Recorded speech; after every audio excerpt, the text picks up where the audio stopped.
Anybody else? When do y'all go back to school? It's coming up in the next couple. I go back not this Monday, but the next. Sweet. Are y'all?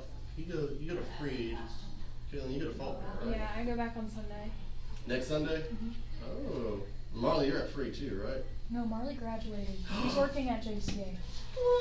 Ooh, I'm sorry. I'm horrible with dates. So, that's great. That's good news. Let me finish setting the stuff up over here for Trish now first.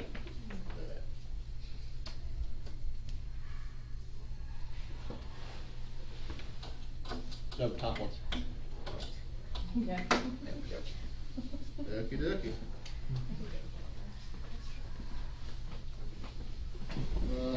We got a couple of minutes. We'll wait in case some others come in. Did y'all have fun at the game day yesterday out here?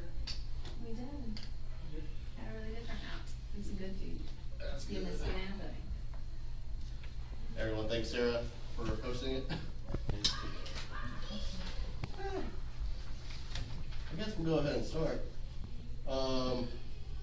Ryan, can I get you to do an opening prayer for us? Sure. Dear God, thank you for this day you've given us. Thank you for this opportunity we have to come together and worship you and study your word, learn more about you.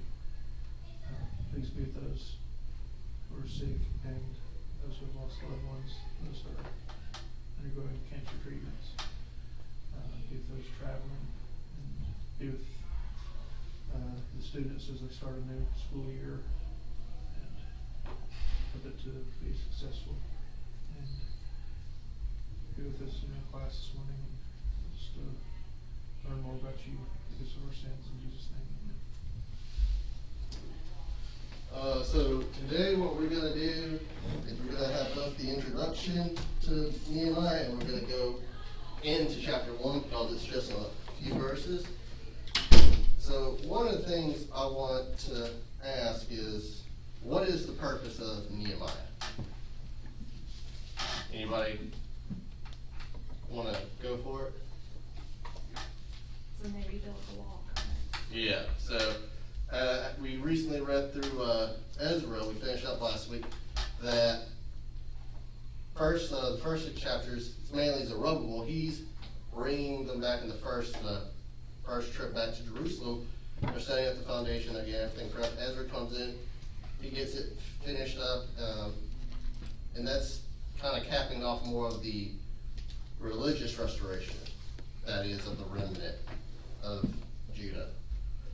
Nehemiah, like Sarah was saying, is tasked to actually build the walls back up. You know, it's very important. This is a picture of them living together as God's people, and it's a faithful servant of Nehemiah faces enemies from within and out.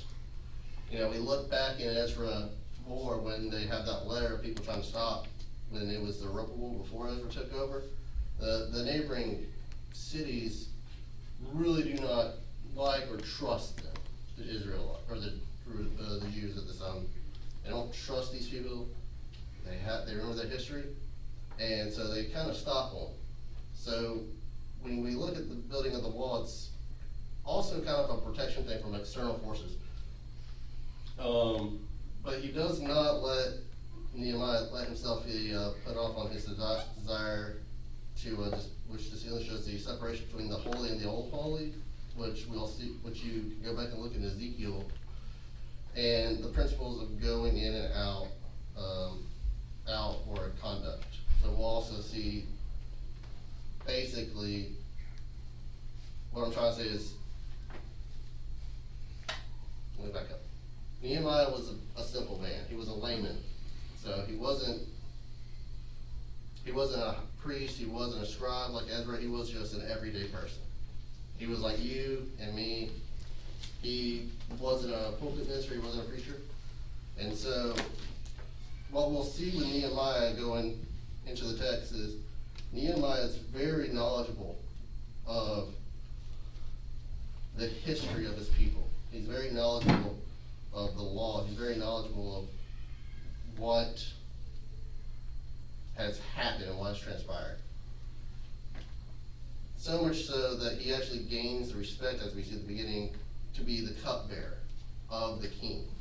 Now, you may say a cupbearer is very simple task, but in reality, the king has to trust you a lot to be up in those positions.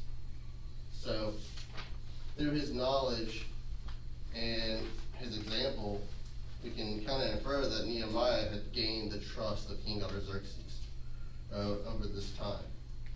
And speaking of the time, what year do we believe Nehemiah took place? Any shot in the dark? Any ideas? No one wants to go for it? I'll give you a hint. It's 560. a little bit high. A little bit high. I was just throwing something out to get you to talk. Pretty good. Oh no. 760. No. Is it in the 400s? It's in the 400s. I went the wrong, BC, I always go the wrong way. 420? No. It was around 445, 444 BC. So, there it was. So, the reason why I bring that up is, when does Ezra chapter 10 take place?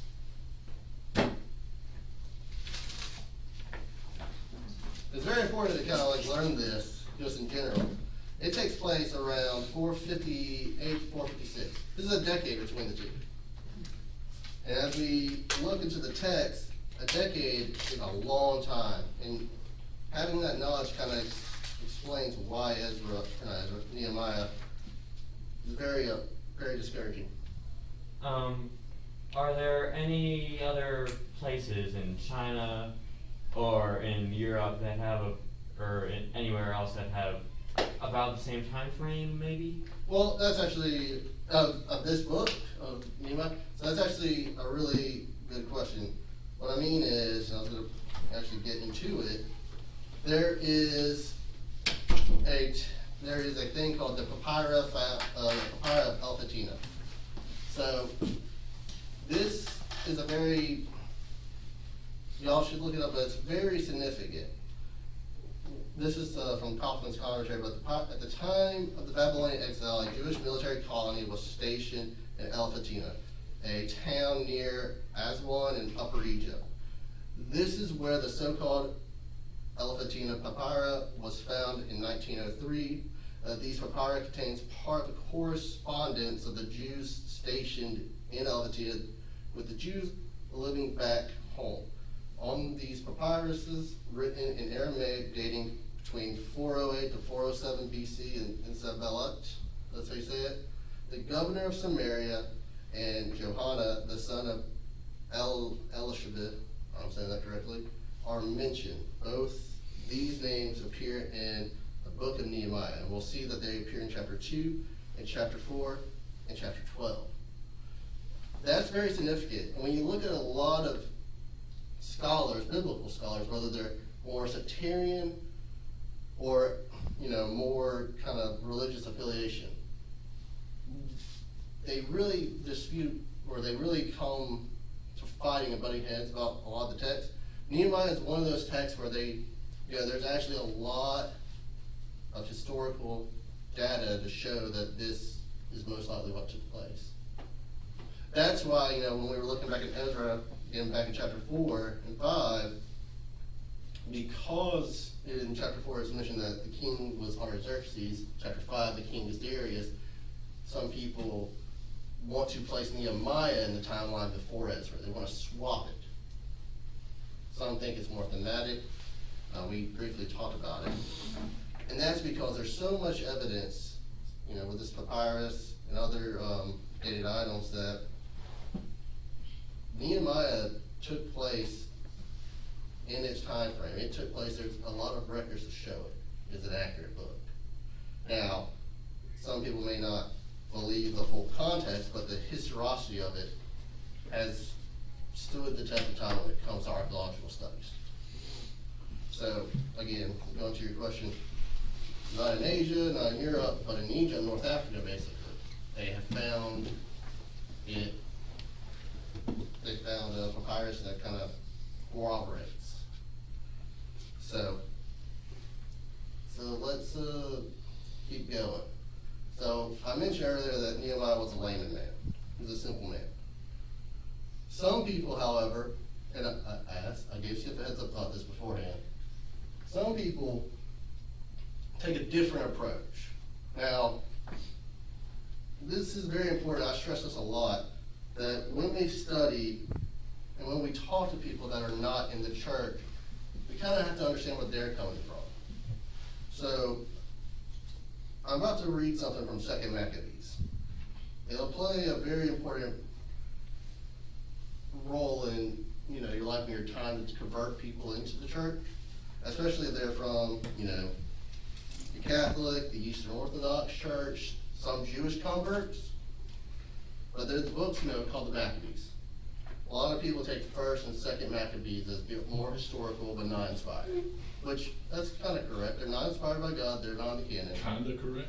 They're historical, like the papyrus, but it's not 100% accurate, is what I'm saying. Okay. But they shed light on the time frame. But that doesn't mean they're 100% accurate. They're not inspired, that's why they're not in our canon. So, when we look in 2 Maccabees 18, chapter 1, verse 18, this is a very significant thing, especially when you're talking to somebody outside the church that believes in what is called the Deuterocanon. So they call it the second canon. They say, whereas we are now about to keep purification of the temple in the month of Chislev, on the fire in the 12th day, we thought it necessary to certify you thereof, that you also may keep a feast of tabernacles, and a memorial of the fires, which was given when Nehemiah offered sacrifices, after he had built both the altar and the temple. That's important for us because, again, we don't really know what tribe he's coming from. We do know that he is not a scribe. We know that he had to be a part of a family of Judah. But what they're saying is that he's a Levite, in a sense. Only the Levites can do that. But is that true? Which part? Of Nehemiah being a Levite from 2 Maccabees. It's a possibility. I mean, because what I understand is not all the 12 tribes. We talk about the 10 northern tribes that they were disseminated. Yeah. But the Levites were among all the tribes. They weren't necessarily, So in other words, they were embedded in all the tribes. So therefore, a Levite could have been associated with the tribe of Judah or Benjamin or. Where I'm going with this is that one of the 10 remnant tribes could have also moved down before the destruction. Yes. We don't know necessarily what tribe he's in. It's most likely that he was probably a tribe of Judah, a member of Judah or Benjamin. Those were the predominant ones. I mention this because it's very important when we're going and we're converting and we're talking to people that have these top, hierarchical sense, and they use these extra texts to corroborate, their viewpoints. That one, the Bible doesn't mention Nehemiah's tribe. It mentions his father, his brother, but not his tribe. So it doesn't seem like if he was a Levite, it would probably have mentioned it in some form or fashion. Levites were very significant. We look back in Ezra, there were Levites who couldn't prove that they were Levites, and it stresses that in Ezra. So Nehemiah was a Levite in some form or fashion. It would probably emphasize that. So you may never come across it, but one day when you're talking to someone, they kind of mention maybe in a conversation that it's good to know where they're learning from. But that's not the importance of Nehemiah. I just thought it'd be a fun little fact to bring up, and also to show how secondary text can muddy the waters of the actual text. So, any comments before we move on? So, let's begin by looking in chapter 1. If someone could just let's get the first 4 verses real fast. The work of Nehemiah the son of Hilkiah. Now it happened in the month of Shislem, in the 12th year, as I was in Susa, the citadel, that Hannah of my brothers came with certain men from Judah, and I asked them concerning the Jews who escaped, who had survived the exile, and concerning Jerusalem. They said to me, the remnant that were in the province who had survived the exile is in great trouble and shame. The wall of Jerusalem is broken down, and its gates are destroyed by fire. Verse 4. As soon as I heard these words, I sat down and wept and mourned for the days, and I continued fasting until praying before the God of heaven. So one of the things I kind of want to look at is immediately in verse 4. You know, what his action was, where he wept and mourned. And when we go into chapter 5, he'll emphasize prayer. Sandy, if you just go ahead and actually get verse 5, just get Verse that. 5? Yeah. And I said, O Lord God of heaven, the great and awesome God, who keeps covenant and steadfast love with those who love him and keep his commandments. So it continues on, but I think it's very important to pass on right there. It was something that was mentioned last week. Nehemiah, he's heard something very distraught. And what is his first action? Sorrow. Sorrow. He feels for his people. And then what does he do when he feels, when he understands that? He goes into prayer. One of the questions I want to ask us is, whenever we're distraught, what is our first actions? And I'll be honest, sometimes my first action isn't to pray. Sometimes my first action is to just be angry, actually. I will not curse God, but curse the situation.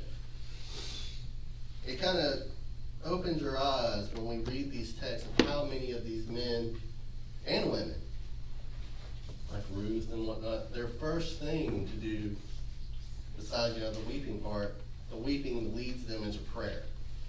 And that's very important. It's very important because prayer is the one way we have to communicate with God. That is literally the one way that we read the text, we learn from God, we get inspired from the text. But think if you read only the text and you never prayed. God knows your heart, but he's never communicated with you.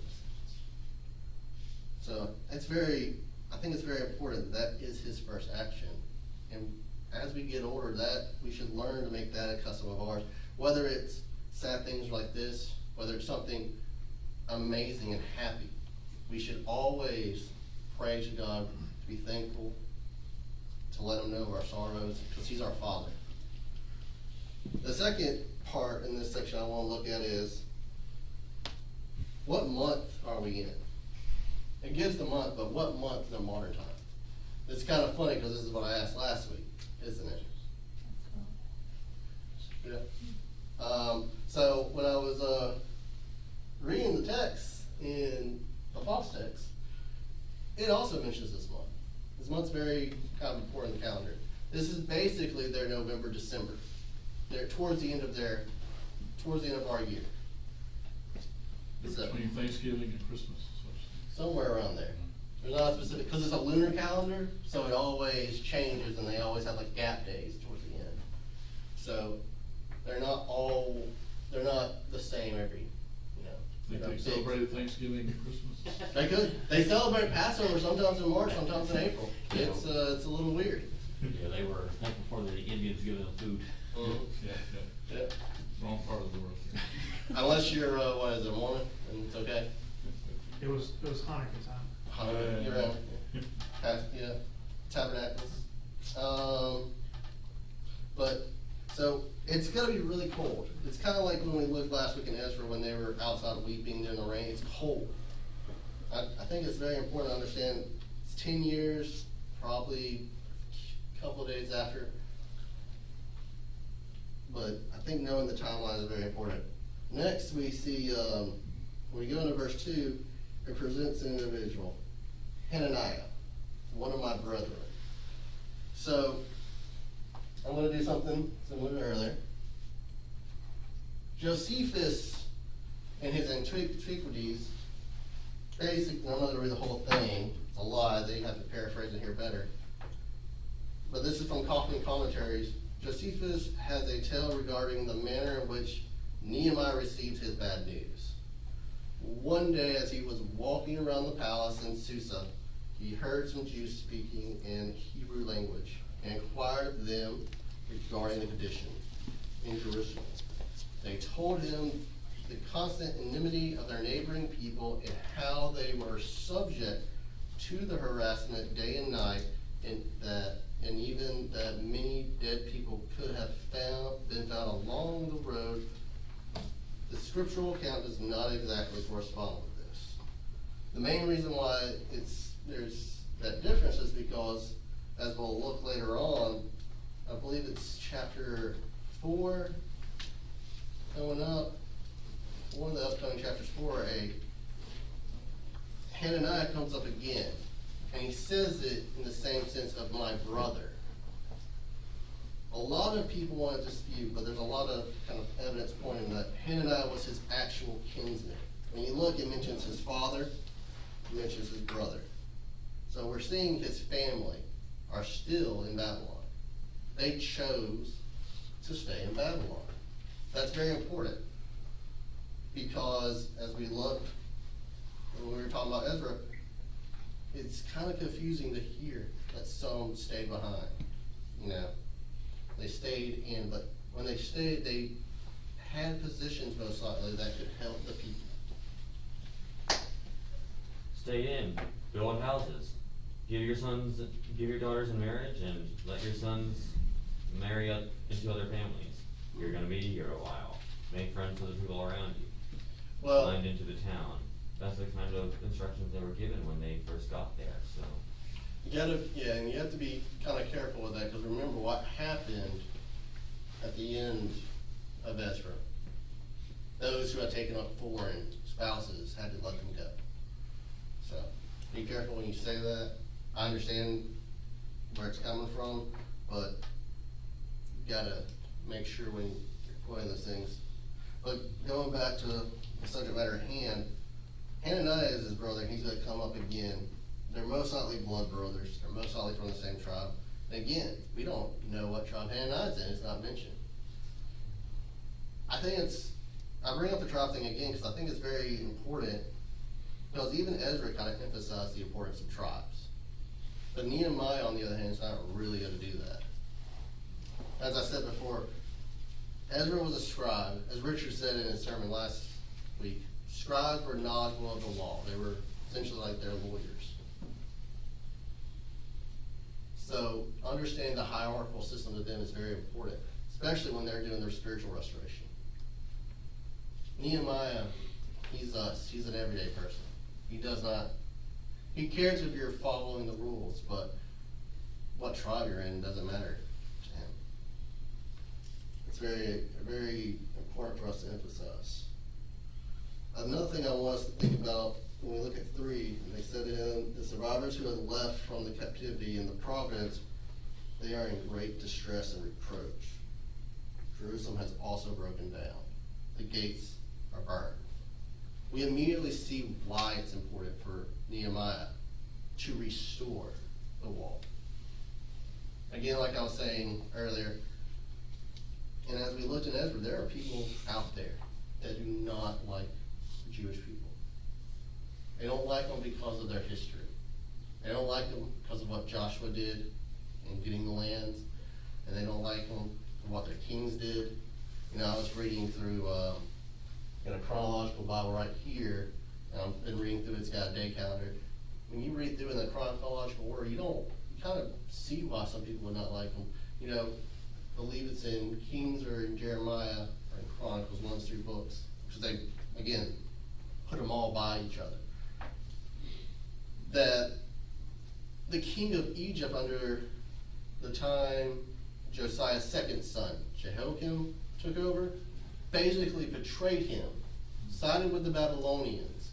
And so he took the first son that was supposed to be king back to Egypt where he died, where we see in Jeremiah where that happens. Appoints his brother as a king, to be a puppet king. The people of this land have always had a struggle. But the Israelites have had this spiritual struggle. That's what Israel means, the rest of the world. The people around this time have always had a struggle with these Jewish people, these Israelites. And so, as we're seeing through this whole book, through this restoration process, people are becoming more and more hostile. Even though we read Darius said to not do this. Darius made a decree about this. When you look in Esther, Mordecai helps Esther tell the king, it was Xerxes before, I believe, that they need to make a backup decree for the Jewish people to defend themselves for what he originally planned for. Right. People do not like them. And that's kind of like today when we look. People do not really like Christians anymore. We can talk about in the 80s and the 90s, Christians were kind of the woo-woo. But now, The what? raise the roof. But look now, I'm honest, look now. Christianity is becoming a thing of a target of your back. It kind of is in a lot of areas. Maybe not as much here in the southeast, but it's growing. And so it's kind of awesome in a weird way to see a parallel between then and now. We didn't have it as bad as them, but we could. Any comments before we move forward? Yeah. Imagine if you've left your homeland, and in this case they were forced out, and you've been gone for 70, 80 years, even more than that, and you come back. Well, it's not going to be your place anymore. Someone else is taking up residence, and they're not going to just freely say, sure, 860, that's your house again. No, they claimed it. Yeah. Matter of fact, they've probably raised two or three generations here. They're not going to give it yet willingly. And think about the trades, the trade agreements around this time, and now you have to deal with a new third party. Right, and then you throw in the history you were talking about. How it was with the Israelites of old when they came in and just decimated the people that were living there. Sure enough, I'm not just going to give it up to you willy-nilly, freely. That's how the U.S. is right now. Everyone looks at the U.S. as both the monster militarily, they're going to come in and destroy, but also as the world police, you need to come in and defend. And you really don't, when you look at it like that, it's very understandable. Because the U.S. it's grown to have a bad rep, but it initially had a good rep. But yeah, going to what you were saying, it's weird how we can see a parallel today. One more thing before we move forward. The city that they're in, it's the city that they're in, the Shushan Palace. When we look at verse 12, this is the same palace as Susa, where Daniel saw the vision of the ram with the two horns in Daniel 8:2. So there's another historical significance there.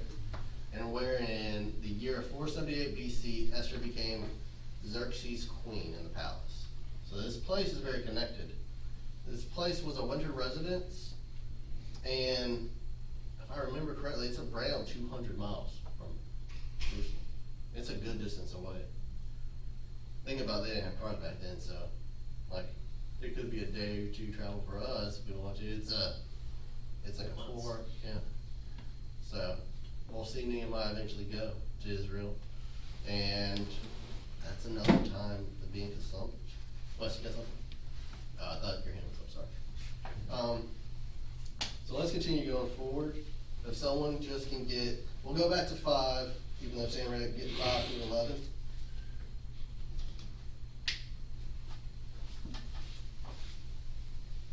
Good. And I said, O Lord, God of heaven, the great and the awesome God, who keeps covenant and steadfast love with those who love him and keeps his commandments. Let your ear be attentive and your eyes open to hear the prayer of your servant, that I now pray before you. Day and night for the people of Israel, your servants, confessing the sins of the people of Israel, which we have sinned against you. Even I and my father's house have sinned. We have acted very corruptly against you and have not kept the commandments, the statutes, and the rules that you commanded your servant Moses. Remember the word that you commanded your servant Moses, saying, if you are unfaithful, I will scatter you among the peoples. But if you return to me and keep my commandments and do them, though your outcasts are in the uttermost parts of heaven, from there I will gather them and bring them to the place that I have chosen, to make my name dwell there. There are your servants and your people, whom you have redeemed by your great power and by your strong hand. O Lord, let your ear be attentive to the prayer of your servant, and to the prayer of your servants who delight to fear your name, and give success to your servant today. And grant him mercy in the sight of this man. Now I was cupbearer to the king. So, this is a very long and intense prayer when you look at it. One of the things that we'll see a lot in Nehemiah is prayer. I think a good half of this book is Nehemiah praying. So it goes back to what we were talking about earlier, was saying, the emphasis of prayer and why it is important. It's not just a simple task for us to do. We do complacent prayers, and they're complacent. God doesn't really hear. When we do anything complacent, we give complacently. We just do it, kind of like how the Jewish people did in the time of Christ. God looks at that as being lukewarm. And you know that passage in Revelation of lukewarm. That's not a good thing. He basically thinks that's worse, how he just spits you out like he never knew you. Well, I don't think it's being lukewarm at all. If you look at it geographically. I'm not talking. Yeah. I'm not talking about you. And let me clarify. It's lukewarm in the sense that they're doing it. It's kind of like what we talked about before. They're doing it not because they really care to do it. They do it because of the traditions of it. And so if you're just over here praying like this, Going through the motions. they're going through the motions. They're, as I would say when I'm at work sometimes, I'm in autopilot mode. I'm over here, I'm doing my entries. I'm over here doing this. I'm in autopilot mode. I don't really know sometimes what's around me. Close it off. So that's what we'll see a lot in Nehemiah, and I think it's a good book for us to learn how to put your emotions in prayer, how to actually hear to pray, not just for your situation, because he talks about how he and his family have not followed, but the people around. One of the things I want to ask, he mentions it around verse 7. What is the difference between a commandment, a statute, and an ordinance? Aren't these kind of the same things? He specifies them though. So he's kind of saying or pointing out there is a difference. So a commandment, in the Jewish terms of mitzvah, is something put up, like on a monument, something that is established or confirmed, reported, ordained, is commanded. It's something that you have to do. A statute is to cut in, hew, engrave, carve, something decreed or prescribed because it is set in stone. So we're seeing kind of one is written, but one is told. In a sense. God gave the commandments to Moses. He told him the commandments. When we look later in, especially in Deuteronomy with second telling, when we look at, I believe it's Numbers and Leviticus, given more laws, those are more written down by men. They're written down. The extra, the dietary laws, certain ritualistic laws, more statutes, not commanded. And then we see ordinance to set up right, erect, or render justice, to rule or govern, therefore the law or the ordinance. So this is more of the consequences of the three, or the two previous, if someone does not fulfill them. Or an ordinance is kind of, it's not saying it's the result, but it's the commandment of the result. You order them because of X. It's an ordinance in a sense.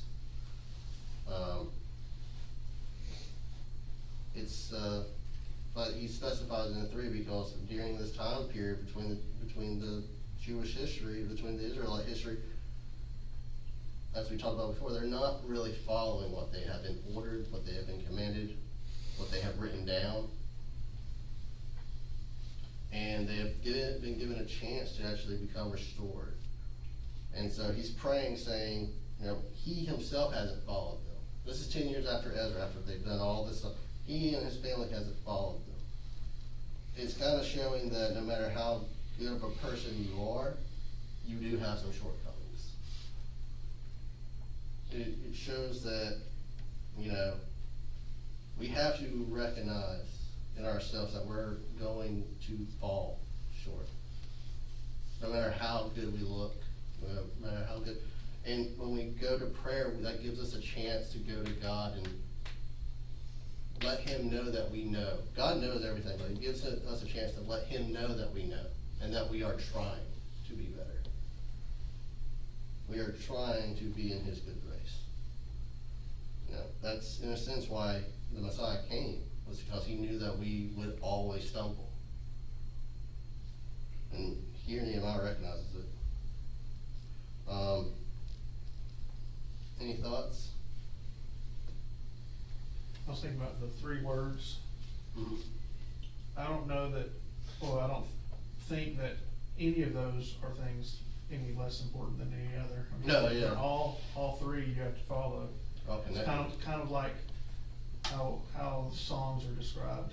Mhm. There's psalms, hymns, spiritual songs, they're all songs. So that's how we sing, but it was just 3 different ways to describe the laws that they had to follow. Yeah. I think too, when we look towards the end, he goes, "O Lord, I pray of your servants who desire to fear your name." And I want to stop that. Why is he saying to those who desire to fear your name? It's very significant in Jewish literature, because when you go and you read Proverbs and you read Ecclesiastes, they specifically say to understand or to follow God, you have to have the fear of the Lord. And it's not like a fear of being punished. It's not a fear of retribution. It's a fear of respect. And so even here we're seeing kind of that lingo move forward. We desire to fear you. It's kind of saying we desire to follow you because of your awesome power. Bless. Well, in civil air patrol, if you're an enlisted man and you see an officer coming by, you automatically snap to attention. Mm-hmm. That's not out of fear of just, that's not because you want them to see you at your best in order for them to not think you're slouching. It's because, just to, show them respect. Yeah. Yeah. But you typically gain respect in a sense in some form of fear. You fear to, in a sense, disappoint them. You fear that you're going to fall short. The fear of the Lord isn't like a retribution type fear. It's a fear of, I want to uphold the wisdom that you've given me. Take that along with respect that we said it just a second ago, but what he was talking about is more of discipline. Yeah. You're subjected to, he's the authority in this case, talk about the officer, if you will, to the enlisted person. Mm-hmm. He's the authority in this case. Yeah. You recognize his authority. We recognize God's authority. We respect him for it. We know what he's done for us. And sad for you if you don't understand what he's done for us. That's when it gets, if you don't understand, if I can't convince you, or if you don't, he'll remind you at some point. Mm-hmm. And it won't be very pleasant. Yeah, and so, good way of saying it. You definitely helped me say it better than I try to say it. But continuing, desire to fear your name. And let your servant prosper this day, I pray, and grant him mercy in the sight of this man. For I was the king's cupbearer. So going, what we were saying before, when you're the cupbearer, when you're in any of those high court positions like that, we don't think of a cupbearer as a high court. That's right there by the king. That's not a joke. Right. I mean, you mess up, you can get killed immediately. But also, you're right there at the king's ear. And so, we'll see, like, when we look at Esther, That's the guy that the king trusts not to kill him. yeah. good point, yeah. You've got the absolute trust in a sense, cause you're actually holding his drink in a sense, so. But yeah, we'll see that in this position, he has some sway.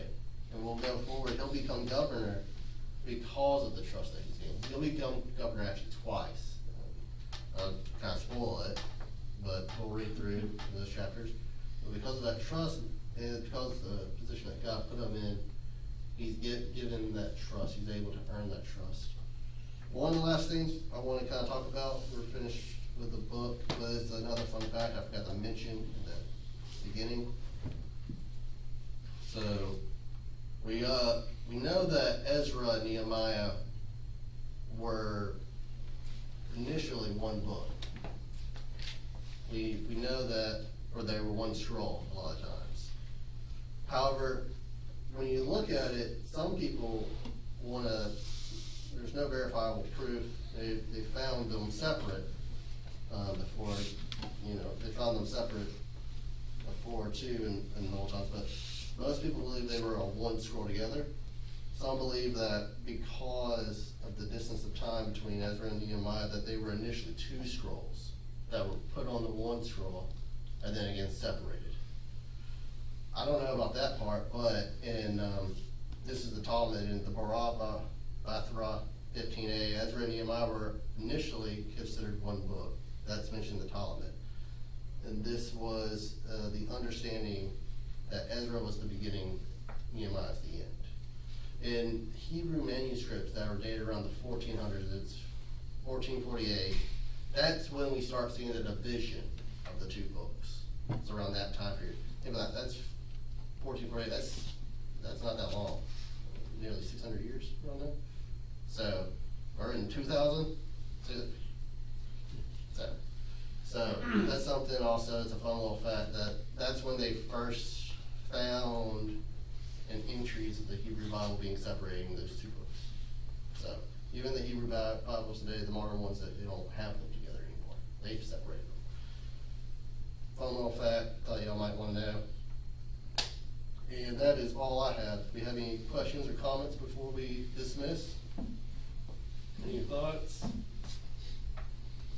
For some reason, Nehemiah just gives me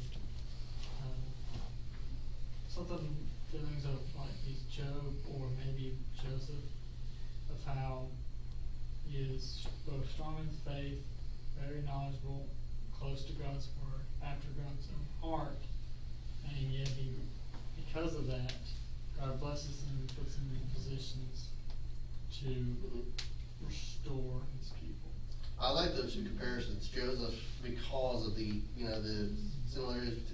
I like the Job one too, because again, when we look at these prayers, they're going to be ups and down prayers. And that's literally what Job is all about, is the ups and downs in life. And Job was just a regular man. They had respect. People, when you read Job, they came to his problems. His friends talked about, like, oh, people came to you. You need to come to us when you're sad now. What'd you do, sinner? Even though he didn't. But that's a great comparison. And it's as we get through this book and as we learn more, Nehemiah is definitely more in tune with us as the everyday people. And this book emphasizes the importance of us learning the book. Ezra is a historical, it has a lot of laws that makes us understand why we should know. Nehemiah is more, again, the everyday man, showing us why when we go out there, we need to understand where these are coming from. Because our task is to bring people to the church. And if we go out there blindly, not knowing what to do, not knowing how to pray, not knowing where these facts come from, these scriptural texts, we really can't do anything. As Richard said, we don't have a sword and a shield. So, I'm going to end it there. If anyone wants to add anything. Can I get you to do a closing prayer? Sure. Let us pray. Heavenly Father, thank you for another week to get together and study your word.